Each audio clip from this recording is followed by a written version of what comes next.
Episode की शुरुआत में हम देखते हैं कि यू स्टेयर से नीचे गिर जाती है और हान उसे बचा नहीं पाता। इसी बीच शेंगवाई की मदर ये सब देखकर वहां से भाग जाती है, जिसके बाद हम यू को स्ट्रेचर पर देखते हैं जहां जैंग यू की एक्सरे रिपोर्ट लेकर आता है।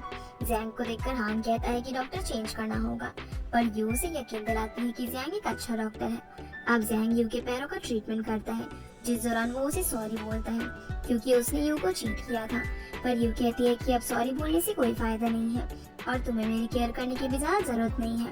तभी हान वहाँ पर आ जाता है और यू को उठाकर घर ले जाने लगता है। हालांकि यू कहती है कि मैं खुद चल सकती हूँ, पर हान उसकी बात नहीं सुनता। जिसके बाद वेंगू हान को बताता है कि सोशल मीडिया पर लोग यू को ही ट्रोल कर रहे हैं कि वो एक अच्छी डॉक्टर नहीं है। इसी बीच वेंगू एक लाइव स्ट्रीम भी देखता है जिसमें शेंगवे की मदर हॉस्पिटल के बाहर मीडिया में यू के अगेंस्ट बात कर रही थी। इधर यू टैक्सी से हॉस्पिटल पहुंचती है जहां वो लेडी यू को मीडिया में एक्सपोज कर रही थी। तभी उसकी नजर यू पर पड़ती है और वो मीडिया को उसकी ओर घुमा देती है।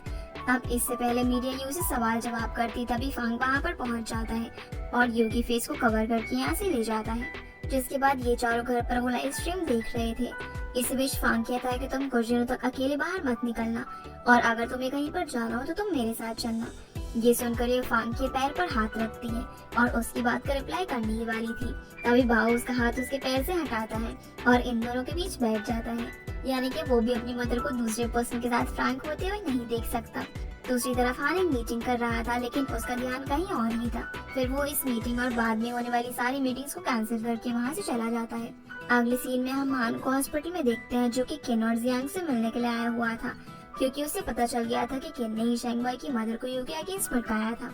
पर अब किन यहाँ पर काफी इनोसेंट बन जाती है और ऐसी रिएक्ट करती है कि मानो उसने कुछ किया ही ना हो।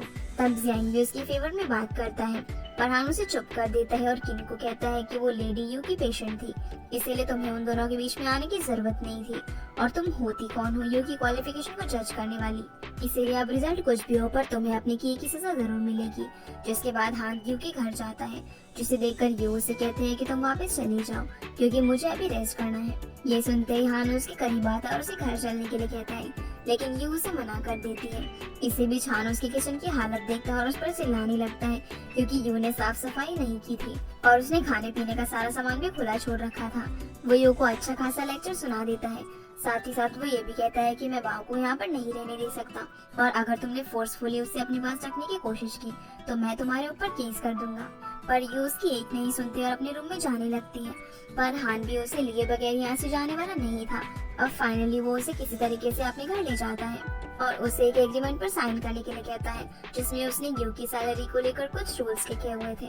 लेकिन यू इस एग्रीमेंट पर साइन करने से मना कर देती है और कहती है कि मेरे यहाँ रहने का कोई इरादा नहीं है क्योंकि मेरे पास कई सारी अपॉर्चुनिटीज हैं, इसीलिए मैं यहाँ पर सिर्फ टेम्परेरी बेसिस पर रह रही हूँ और मेरे पास ऑलरेडी एक इंटेंशन है। जिस पर हान उससे पूछता है कि वो कौन सी कंपनी है जो तुम्हें ट्रीट के साथ साथ पे भी करेगी। तो यू उसे बताती है कि मैंने फांग के साथ एग्रीमेंट साइन किया है और जब मेरा पैर ठीक हो जाएगा तो मैं वहाँ पार्ट टाइम जॉब के लिए चली जाऊंगी।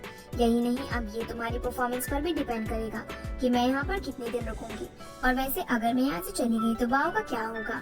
दरअसल यू अब हान को थ्रेट कर रही थी और हान को भी मजबूरी में उसकी बात माननी पड़ती है। फिर यू उसे ऑर्डर देती है कि मुझे मेरे रूम तक छोड़ कर आओ।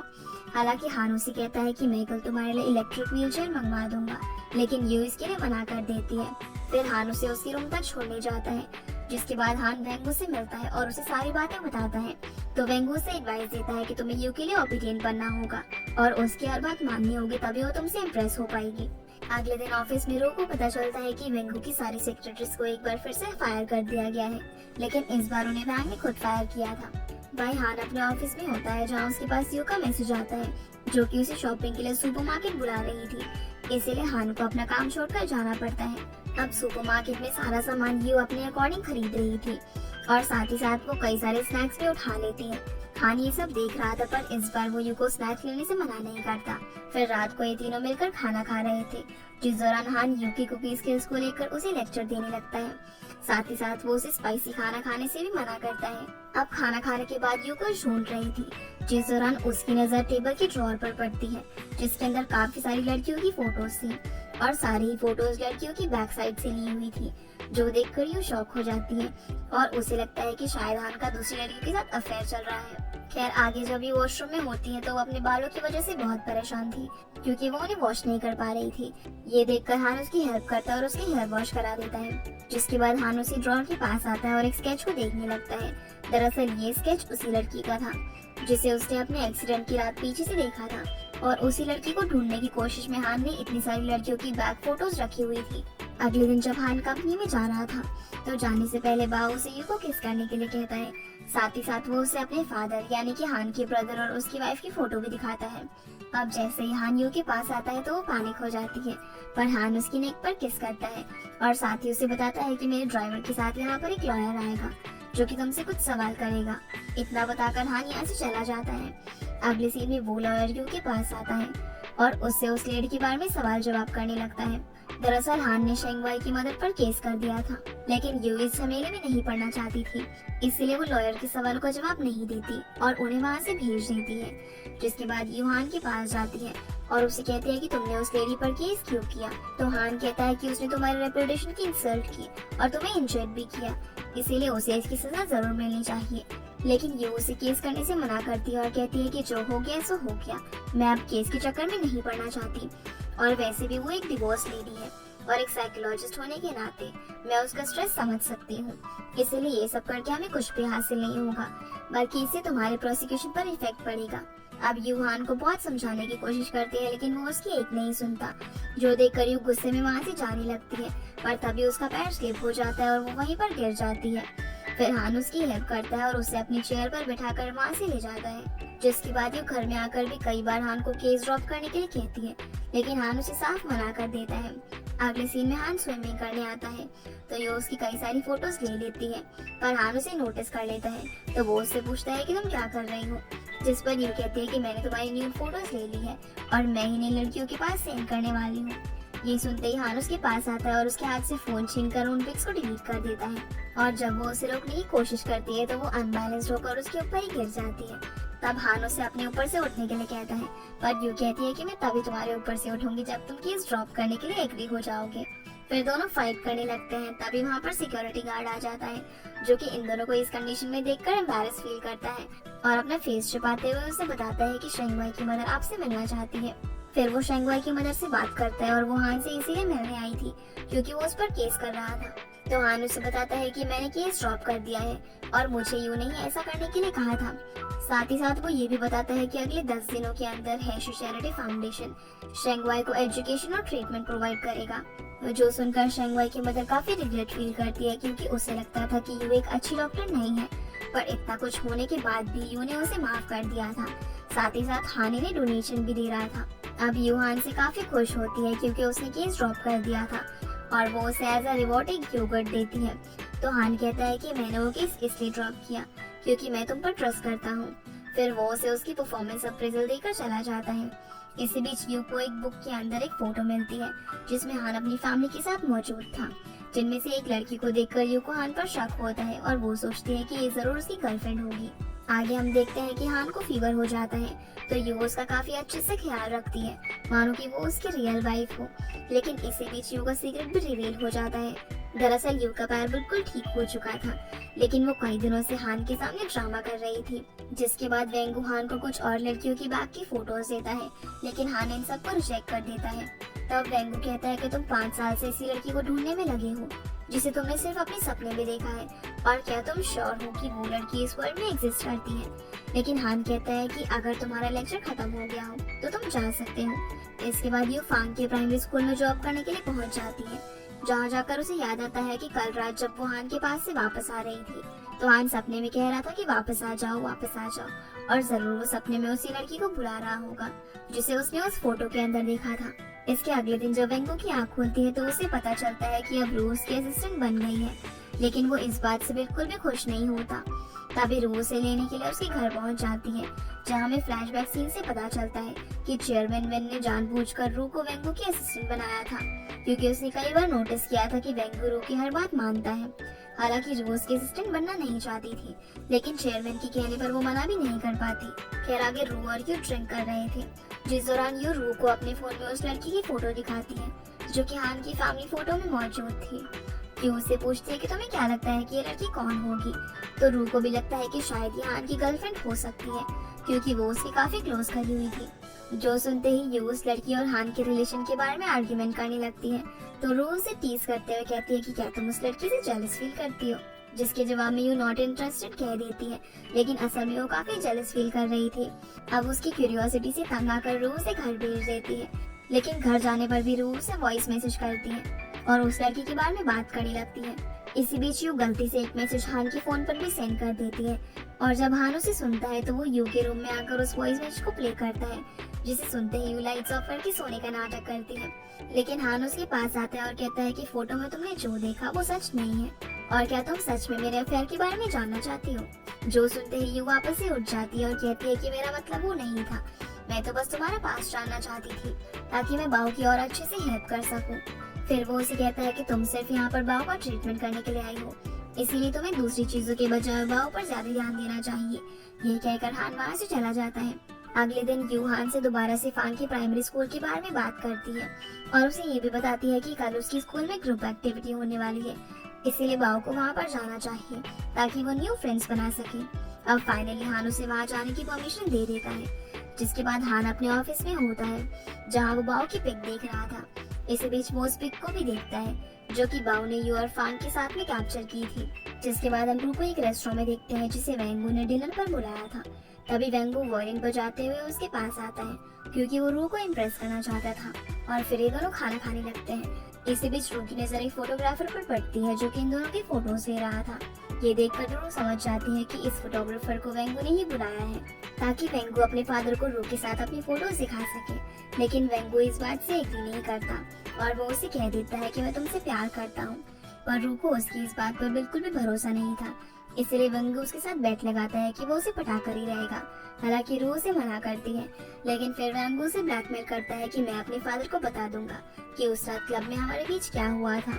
अब रू को मजबूरन उसकी बात माननी पड़ती है, पर वो उसे अपनी कंडीशन के बारे में भी बताती है कि तुम्हें मेरी हर बात माननी पड़ेगी। जिसके बाद हम यू, बाओ और फांग को देखते हैं जो कि बाओ को बेसबॉल खेलने के लिए कन्विंस कर रहे थे।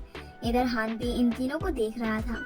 तभी वो इनके पास आकर कहता है कि तुम तीनों मेरे साथ बेसबॉल खेलो, और अगर मैं हार गया तो बाओ फांग के प्राइमरी स्कूल में जा सकता है, लेकिन अगर मैं जीत गया तो बाओ फांग के स्कूल में नहीं जाएगा। फिर वो उसके साथ मैच खेलने के लिए रेडी हो जाते हैं। अब पहला राउंड फांग और हान के बीच में होता है जहाँ पर दोनों सेम स्कोर करते हैं। जिसके बाद हान यू के साथ खेलता है, लेकिन बाओ को क्यूरियस देखकर वो जानबूझकर हार जाता है, और ये सभी काफी खुश हो जाते हैं क्योंकि अब बाओ फांग के स्कूल में जाने वाला था। अब घर आकर यू बाओ को स्कूल जाने के लिए प्रिपेयर कर रही थी ताकि वो वहाँ पर अच्छे से एडजस्ट कर सके। इसी बीच हान बाओ के लिए एक हाईटेक स्कूल बैग बनाकर लेकर आता है और इन्हें इस बैग की स्पेसिफिकेशंस के बारे में बताता है, जिसके अंदर उसने कैमरा, जीपीएस, इमरजेंसी सायरन वगैरह सब कुछ लगाया हुआ था। ये देखकर यू कहती है कि बाओ किसी वॉर पर नहीं बल्कि स्कूल में जाएगा। फिर वो उसे साइड में लेकर जाती है और कहती है कि तुम बाओ की इतनी चिंता मत करो क्योंकि स्कूल में उसके अलावा और भी बहुत से बच्चे होंगे। इधर बाओ को बैग पसंद नहीं आ रहा था क्योंकि उसका डिजाइन काफी वियर्ड था।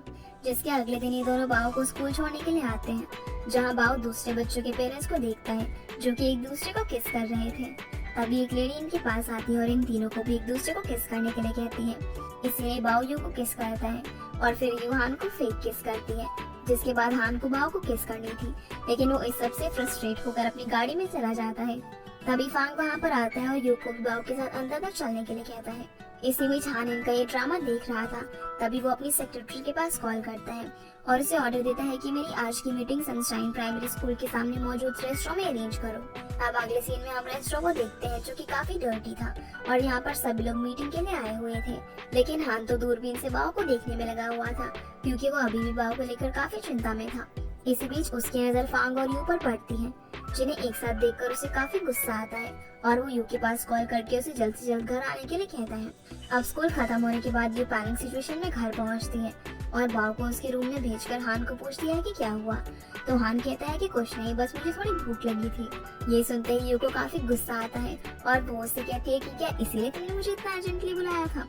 जिस पर हान कहता है कि हाँ, ये एक सीरियस बात है क्योंकि मैं भूखा हूँ और इससे मेरे काम पर बहुत इफेक्ट पड़ता है। अब यू गुस्से में उसके लिए नूडल्स बनाकर लाती है और उसे बिना चॉपस्टिक्स के खाने को बोलती है।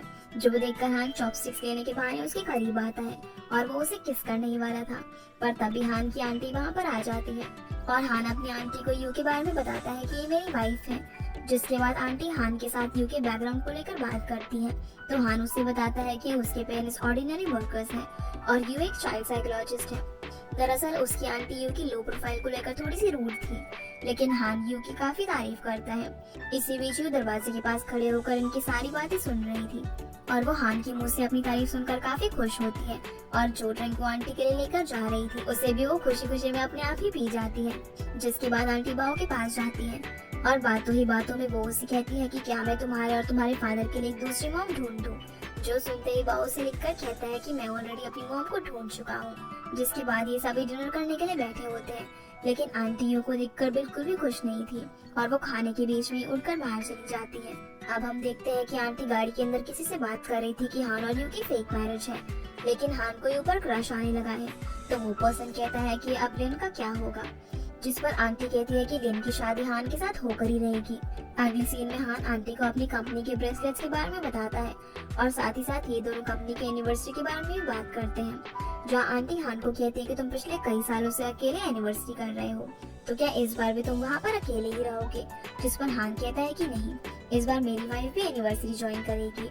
ये सुनते ही आंटी का चेहरा उतर जाता है और वो वहाँ से चली जाती है। जिसके बाद हान यू को बताता है कि अगले वीक हमारी कंपनी की 30th एनिवर्सरी है, इसीलिए इस बार तुम्हें भी मेरे साथ वहाँ पर जाना होगा। लेकिन यू एनिवर्सरी ज्वाइन करने से मना कर देती है, तो हान उसे समझाता है कि अब तुम मेरी वाइफ हो, इसीलिए अगर तुम वहाँ पर नहीं जाओगी तो वहाँ मौजूद लोग और आंटी हम दोनों के रिलेशन पर डाउट करेंगे। जिसके अगले दिन हान यू की ट्रेनिंग के लिए कई सारे टीचर्स को हायर करता है ताकि यू डांस, ड्रेसिंग सब कुछ अच्छे से कर सके। यहाँ वो उसे ये भी कहता है कि तुम्हारे पास 8 दिन का समय है, इसीलिए सब कुछ अच्छे से सीख लो और मैं डेली चेक करूंगा कि तुम कैसे परफॉर्म कर रही हो, इसलिए लेजी बनने की कोशिश मत करना। अब यू पूरा दिन ट्रेनिंग करके थक जाती है। फिर हान उसके लिए न्यूट्रिशन से भरपूर खाना लेकर आता है। हालांकि यू को पसंद नहीं था, लेकिन हान के कहने पर उसे वही खाना पड़ता है। फिर अगले दिन यू अपनी प्रैक्टिस कर रही थी, वहीं हान के पास उसकी सेक्रेटरी का कॉल आता है, जो उसे बताती है कि ड्राइवर जैंग का पता चल गया है। ये सुनते ही हान वहाँ से जाने लगता है और उसे घर से जाते हुए देखकर यू रूप के साथ हैंग आउट करने का सोचती है। वो हान के ऑफिस में जाकर रूप के पास मैसेज करती है और उसे हॉटपॉट खाने के लिए कहती है। इधर रूप भी उसके साथ चलने के लिए रेडी हो जाती है। इसी बीच यू वहाँ पर मौजूद ड्राइवर जैंग की फोटो देखती है और इनकी हाउसकीपर यू को बताती है कि ये जैंग है, जो कि पहले हान का फैमिली ड्राइवर था, लेकिन जब से हान के भाई का एक्सीडेंट हुआ तभी से यहाँ से गायब हो गया था और उसी दिन से हान इसे ढूंढने की कोशिश कर रहा था। ये पता लगने पर यू शॉक हो जाती है और वो अपनी सारे टीचर्स को फोन करके बोलती है कि वो लोग इवनिंग में ट्रेनिंग करेंगे। फिर वो घर से चली जाती है। दूसरी तरफ हम हान को देखते हैं, जो कि जैंग से मिलने के लिए जा रहा था, जहाँ रास्ते में सेक्रेटरी उसे जैंग की एक रिकॉर्डिंग सुनाती है, जिसमें वो किसी के पूछने पर बता रहा था कि एक्सीडेंट वाले दिन नियन यानी कि हान के भाई ने मुझे फटाफट कहीं जाने के लिए कहा था। उनके साथ उनकी वाइफ भी थी, जो कि दोनों रास्ते में किसी बात को लेकर बहस कर रहे थे, जिस कारण से मैं डिस्ट्रैक्ट हो गया और हमारी गाड़ी का एक्सीडेंट हो गया। ये रिकॉर्डिंग सुनकर हान कहता है कि ये झूठ बोल रहा है, क्योंकि मेरे भाई को उस दिन कहीं भी जाने की जल्दी नहीं थी। इसी बीच हान के पास एक कॉल आता है और उसे पता चलता है कि जैंग एक बार फिर से भाग गया। ये पता लगते ही हान को काफी गुस्सा आता है और वो कॉल पर मौजूद पर्सन पर बहुत चिल्लाता है। दूसरी तरफ यू रो को लेने के लिए वेंशिंग ग्रुप में जाती है, तभी उसकी नजर हान पर पड़ती है, जो कि वापस आ चुका था। ये देखकर वो शॉक हो जाती है और हान की नजरों से बचने की कोशिश करती है। इधर हान वेंगो के पास जाता है, जिसे देखते ही वेंगो समझ जाता है कि ड्राइवर जैंग एक बार फिर से हान के हाथ से निकल गया। इसीलिए वेंगो हान को चेयर अप करने की कोशिश करता है, क्योंकि वो काफी ज्यादा सैड था। और जब हान वहाँ से जा रहा था तो वहाँ पर यू को देख लेता है, इसीलिए वो उसे ऑफिस में लेकर जाता है और पूछता है कि तुम यहाँ पर क्या कर रही हो, बल्कि तुम्हें तो घर पर टीचर्स के साथ होना चाहिए। तो यू बहाना बनाने लगती है कि टीचर्स मुझे अच्छे से नहीं समझा पा रहे थे, इसीलिए मैं रू से मिलने के लिए आ गई ताकि वो मुझे समझा सके। तभी रू वहाँ पर आ जाती है, जो यू को देखकर कहते हैं कि मैंने तुमसे कहा था ना कि नीचे रुक जाओ, मैं वहीं पर आने वाली थी। और फिर वो दोनों साथ में हॉटपॉट के लिए चलेंगे। हालांकि यू उसके मुंह पर हाथ रख देती है, लेकिन तब तक हान सब कुछ समझ चुका था। अब रू वहाँ से वेंगो के साथ निकल जाती है। फिर हान यू को लेक्चर देने लगता है, तो यू उसे कहती है कि कॉन्ट्रैक्ट के अकॉर्डिंग मैं सिर्फ भाव का ख्याल रखने के लिए यहाँ पर आई हूँ और ये सब तुम्हारा पर्सनल बिजनेस है, इसलिए तुम्हें मुझे इन सब में इन्वॉल्व नहीं करना चाहिए। जो बात हान को बुरी लग जाती है और वो सैड होकर वहाँ से चला जाता है। तभी वेंगू यू के पास आता है और उसे बताता है कि हान का मूड आज ऑफ है क्योंकि आज एक पर्सन उसके हाथ से निकल गया। तब यू वेंगू से पूछती है कि एक्सीडेंट वाले दिन हान कहाँ पर था। तो वेंगू बताता है कि उसकी आंटी के अकॉर्डिंग हान को जब पता चला कि उसके भाई और उसकी वाइफ का एक्सीडेंट हो गया है तो वो हॉस्पिटल जा रहा था, लेकिन मौसम काफी खराब होने की वजह से हान का भी एक्सीडेंट हो गया और वो 1 महीने के लिए कोमा में चला गया था, जिस कारण से उसकी कंपनी पर भी इस चीज का काफी बुरा इम्पैक्ट पड़ा। लेकिन इतना कुछ हो जाने के बावजूद भी उसने हिम्मत नहीं हारी और उसने दोबारा इस कंपनी को रीस्टार्ट किया। अब ये सब पता लगने के बाद यू रिग्रेट फील करती है और वो अपने फ्रेंड्स के साथ भी हॉटपॉट एंजॉय नहीं कर पाती। जिसके बाद यू घर जाती है जहाँ हान आंटी को यकीन दिला रहा था कि यू एनिवर्सरी में बेस्ट परफॉर्म करेगी। और जब आंटी वहाँ से चली जाती है तो वो हान को सॉरी बोलती है और उसे चेयर अप करने की कोशिश करती है, लेकिन हान अभी भी उससे काफी नाराज था और वो उससे कहता है कि ये मेरा पर्सनल बिजनेस है, इसलिए तुम्हें इसमें इन्वॉल्व होने की जरूरत नहीं है। खैर आगे यू अकेले ही डांस प्रैक्टिस करने लगती है, लेकिन वो खुद को बैलेंस नहीं कर पा रही थी। तभी हान उसे देख लेता है और वो उसके पास आकर उसे डांस के बारे में बताने लगता है। फिर ये दोनों डांस करते हैं, जिसके बाद हम एनिवर्सरी वाले दिन का सीन देखते हैं जहाँ हान यू और बाओ के साथ पहुंच जाता है और यहाँ पर ये दोनों डांस वगैरह भी करते हैं। इसी बीच लिन भी वहाँ पर आ जाती है क्योंकि आंटी ने उसे इनवाइट किया था। इसी के साथ ये एपिसोड यहीं पर खत्म हो जाता है। तो गाइस ये थी आज के वीडियो एंड आई होप आप लोगों को ये वीडियो पसंद आई होगी, तो इस वीडियो को लाइक करके चैनल को सब्सक्राइब जरूर कीजिएगा। आपसे फिर मिलते हैं अगले एपिसोड में, तब तक के लिए गुड बाय।